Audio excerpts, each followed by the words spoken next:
So where was this lake, Mr. Wiebe? Oh my gosh, I'm so sorry. I have a kid off school. My 5-year-old's off school. He's obsessed with fishing, and he woke up this morning and he said, "Dad, I don't have to go to school. Are you going to take me fishing today?" And I said, "You know what, buddy, we're going fishing." And we're sitting out there at Amesbury Lake, about 20 minutes from my house. And I look at my email. And I'm like, "Oh no!" But I can report. Yes. Did we catch any fish, Wyatt? Yeah.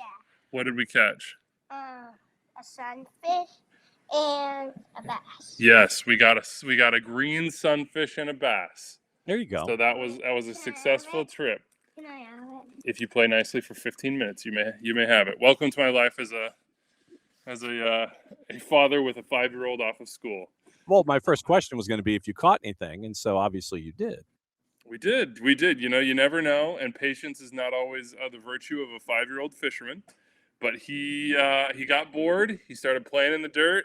He found a few worms, and we hadn't had time to get worms, so we're fishing with some trout magnets for panfish, which often work. But he found some worms, and that's what we caught him on, John. We got him on the worms. So sometimes lack of patience pays off. And going old school and not using like magnets and things. That's very cool that you got to have those moments like that. But the last time I went fishing, full disclosure, the hook ended up in my finger, and I was like, "Yeah, I don't think I'm made out for this. We're just going to put this over here." Yep, you get a barb in your finger, and that has a tendency to change some of your opinions on fishing. I'll tell you what, I'm consistently concerned that my 5 and 8-year-old are going to put a hook in themselves, and so far the only person they put a hook in is me. So, as long as they don't put it in themselves, I figure I can handle that no problem. But yeah, it's listen, the perks of this job are twofold. One of the big perks is that I get to be standing between two managers and right behind a fourth official and listening and watching and feeling the intensity and the action. Last year every Sunday on Sunday Night Soccer. This year I'm fortunate to be on Walmart Saturday Showdown. But there is nothing.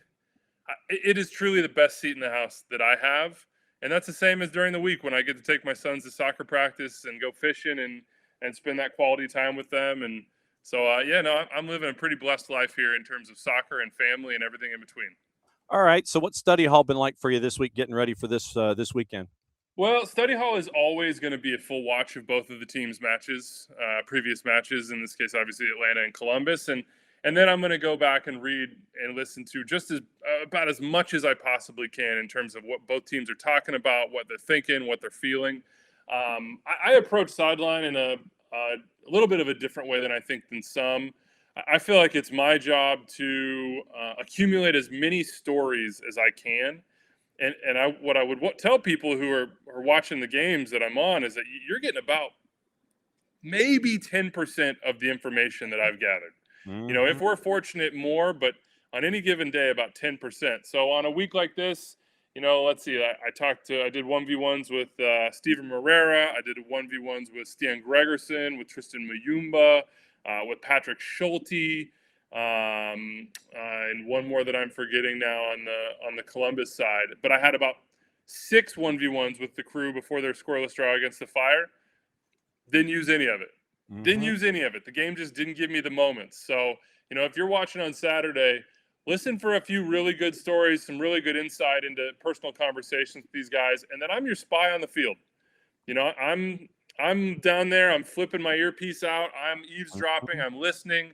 These coaches know it. They know that I'm listening, but they've got to do their jobs, and I'm going to communicate every single thing I can possible back to the audience, and before that, back to my producer who can pass it on to the guys in the booth to make sure that what's happening down there, that the intricacies. If Nate and Devin are on the game this week, and normally I'm with Steve and Danny, but if I hear Danny or Devin talking about a certain tactical nuance or about a storyline that they're watching, I am eagle-eyed.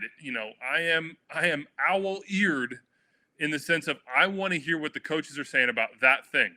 I want to see what the players are doing as it relates to that. I want to be able to bring it back to what those guys are talking about and say, hey, I heard you saying this. Here's what's happening on the field. So I really do consider myself sort of a two-man two-man gang in the sense that I'm a spy. I'm gonna tell you exactly what I'm hearing and seeing on the field. But then I'm the most curious guy in MLS, and I want to talk to these players and understand who they are and what they are, what they're thinking, what the vibes are in a group, and how I can communicate that to you if something happens on the field that reflects it. Yeah, I've always viewed the more successful sideline reporters, and I'll put those in quotes, as literally the third person in the booth, because you're downstairs and there are things that you hear that they don't, and you get that opportunity to express what's going on downstairs and be added to that whole conversation. And I think you're spot on. Literally 10% of the research that we do on the sidelines might get on the air. Maybe. Yeah. It's Absolutely. a maybe. But that the beauty of it for me is that I don't come out of a game saying, "Oh my God, I didn't get all these great nuggets in." I come out of a game saying, "I'm gonna get that team again. I'm gonna have an opportunity to do it again," and I would do it even if I wasn't going to communicate it on the broadcast, because that's how much of a sicko I am. Like, this is just scratching my personal itch. I want to know. I want to talk to Steven Moreira about what it was like to be with Cape Verde this international break. I want to talk to Tristan Mayumba and say, listen, what is Cooper Sanchez really like? What's his ceiling? Pro to pro, peer to peer, veteran to 18-year-old, freshly minted. I want those sort of moments with these guys. So, if I'm fortunate and the game gives us what we want, I'll communicate it. If not, I'll come on shows like this and pass some nuggets along, or I'll sit on it and just cherish those sicko tidbits close to my sicko heart. Yes, and then you'll sit there and you'll taunt me with your sicko tidbits and go, I didn't get to say this. You're just going to have to listen, or I'm just going to have to come back. No taunting. No, it's not intentional taunting. I have these tidbits. Would you like your tidbit? Would you like to sample these tidbits? Yes. All right. So now that you've been looking at things kind of off the field, what is your impression of Cooper Sanchez? Obviously, we're really high on him. We've covered him at SDH with his time from the academy with the twos. Not intimidated by his surroundings at all. He's basically going to sit there and look at you and go, "Yeah, okay, bring it. I don't care." So, what are your thoughts of Cooper? Yeah, my one word that I was going to come with before you sort of set the table for me to put it on the plate is just fearless. There's a lot of 17-year-old kids that believe in themselves and have thrived at the lower levels and at the academy level. But when you hit that big stadium and you hit players that are just, at a different level than you're accustomed to, sometimes it's not doubt, but it's a little bit of reticence can creep in. It's a little bit of like, hey, I'm going to make a safe play. And when I watch Cooper Sanchez right now, I don't see a kid, and he is a kid, who's saying to himself, I got to make the safe play. He is already at a point to me where he is willing to take the risks that are necessary and pay the price for those risks, but also respond to both success and failure in the right way. Like, I see his ability to drive forward is really good. He's really his turn in that little pocket space, and not just turn and then say, okay, I got to get rid of the ball. Turn and I'm going to take what's given to me. Those are the things that I'm noticing right now. Just like that little extra bit of aggression, that when the timing, when the rhythm, when the familiarity with his teammates, when get accustomed to a level, you're going to start seeing even more of that come out and even more of those really bright moments shine. And we're already seeing them 5 games in, and there's no better sort of affirmation of his ability, talent, and personality than Tata Martino putting him in the lineup 5 straight games out the jump. Like, listen, Tata's not going to do that if he doesn't think you've got it. And he's certainly letting him play through some mistakes, but there's a lot more good that I see than bad. Well, and that's part of what Tata wants, is that he wants this group to fail forward. We had Michael Parkhurst on the show earlier today, and it's like, I want you to fail going forward and being aggressive toward the other goal. If you're failing going backward and you're failing in retreat, that's not what I'm hunting for here. I want you to be aggressive. I want you to think this way. I don't want you to think this way. And you're seeing that from a 17-year-old who, it's like, yeah, okay, great, cool. We expect that from him. That's absolutely going to be part of his game. And when I talked to Stian and Tristan, one of the big things I was asking them about is just like, hey, vibe shift. Like, everything that you had on your shoulders last year, everything that was percolating through this club in this locker room, and now Tata comes in. What's the vibe shift? And that was their biggest thing was, one, everything's very clear. Mhm. Tata comes in with his, army of assistants, all these people that he knows so well. They all sort of are on the same, same tactical, emotional soccer level, and things seem to flow better when you've got a team like that in terms of management. But bigger than that was just that feeling of aggressiveness, of like bringing that aggression back to Atlanta United. And when I watched that game against DC, that's where I was a little bit frustrated, because I think what DC did is they said, listen, we're going to take away your opportunities where that aggression comes in open space. Mhm. Like, you're now going to have to be a team, unless you're bang, bang, bang, get it forward quickly, 2 passes to goal, you're going to be a team that's going to face 10 behind the ball. And what are you going to do about it? Yeah. And, at this point in the season, Atlanta didn't really have an answer for that. And I think they will get closer to having one. But the Tata I remember from Atlanta, the Tata I know from Mexico, is a guy who is dedicated to playing on the front foot and accepts that comes with some blips and some price tags, and we've seen those already. But what a team is 5 games in is not what a team is 25 games in, and you've got to start to build the mentality of what you're going to be now and not punish players for it if you think there's a future where it's going to pay off in spades. Yep. And Juan Baracol being dinged up created an opportunity for Stian Gregerson. And you're seeing Stian and Inea Mihai, if I could get my upper plate to work. You're seeing them work really well at center back, and I don't think you want to mess with a good thing right now. What's it been like for Stian to be healthy and contributing the way that we know he wants to? I'm not going to say Stian was glowing, because I'm not sure Stian is a glowing guy necessarily. He's Right. more of a kind of he's a blunt guy. He's going to tell you what he thinks, what it's like, but he's selfless in a way. I think it was frustrating for him to see the first 3 games on the bench, but probably productive in a certain way to sort of, remind him of the level that he needs to be at. And he feels to me like a guy who is really comfortable with what is being asked of him. If Atlanta are aggressive and are able to play a higher line, you need to have that guy who can protect space in behind, who's really confident in his ability to keep strikers with him or in front of him, and who trusts himself in 1v1 situations. I think Stian has all those qualities. The top end speed is not a question to me. I mean, he doesn't necessarily look like a sprinter. He's so tall, but it's the sort of deal where he has 3 steps, and you're like, how is that man moving so quickly? Mm-hmm. So I think he really fits those attributes. But what I would say about any MLS team is, how many MLS teams have center back depth? Man, it is one of the biggest luxuries, I would say, in this league. And so for Tata to go down the chart a little bit, to have an injury force him into a change to a certain degree, and have that sort of performance come out of Stian, I think is a real luxury for this Atlanta team. And I agree with you.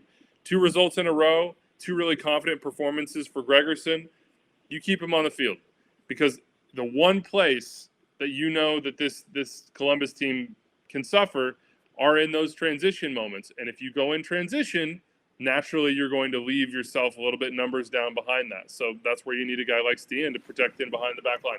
Yep. And when you've got a free safety and a strong safety like you've got in Mihai and Gregerson that can really, get that receiver and lock him down, that's going to be the fun part. One more thing before. Set pieces too tight? Yes.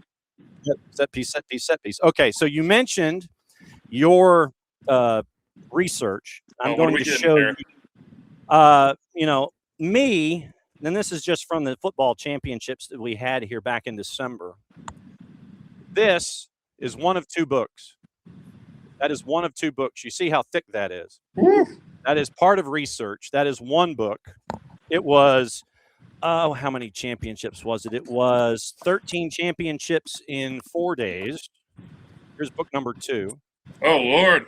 So, yeah, so that's kind of how it comes to when you mentioned only getting about 10% put in there. It's about 10% that's put in there. And literally, that was the research I did for the high school football championships. And I've always kept those books just to give you an idea. So, no, I know of which you speak, sir, when it comes to research. Yes, it is. It's interesting. You bake the cake, and then you're just hoping to eat a piece. You know what I mean? And the nice thing about it is, you're hoping to eat the best piece, right? And the game sometimes has to dictate what it is that you're going to consume and what the audience gets to hear about. And I really hope that this game gives us some opportunities to wax poetic a little bit about both of these teams and the players they're in. It's such an interesting matchup to me because of the nature of transition within both clubs. Atlanta are going through yet another big transition, but one back to something that they know and they love and they trust. And, Tata, it's a sequel. Sometimes the sequels aren't as good as the first movie. I'm very curious to see what Tata is able to do in this iteration of Atlanta United, particularly with DPs that, other than Miguel, maybe wouldn't be I'm not saying he wouldn't choose them, but he wasn't a part of the group that did choose them. And then on the flip side, Wilfred was such a